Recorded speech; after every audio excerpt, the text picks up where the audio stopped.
தமிழ்நாடு முதலமைச்சர் மு.க.ஸ்டாலின் சென்னை தலைமைச் செயலகத்தில் இருந்து காணொளி காட்சி வாயிலாக திருச்சிராப்பள்ளி மாநகராட்சிக்குட்பட்ட பஞ்சப்பூரில் தொழில் முதலீட்டு ஊக்குவிப்பு மற்றும் வர்த்தகத்துறையின் சார்பில் ரூபாய் 403 கோடி மதிப்பீட்டில் 5.58 லட்சம் சதுர அடி பரப்பளவில் தரைத்தளம் மற்றும் 6 தளங்களுடன் கூடிய டைட்டில் பூங்கா அமைப்பதற்கு அடிக்கல் நாட்டினார்.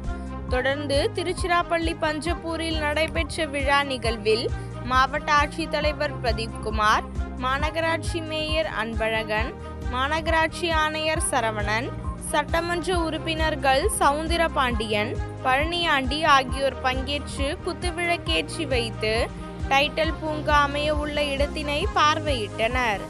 இந்நிகழ்வில் திருச்சிராப்பள்ளி வருவாய் கோட்டாட்சியர் அருள், நகர பொறியாளர் சிவபாதம், மண்டல தலைவர்கள், மாமன்ற உறுப்பினர்கள், மாநகராட்சி அலுவலர்கள், அரசு அலுவலர்கள் உள்ளிட்ட பலர் கலந்து கொண்டனர்.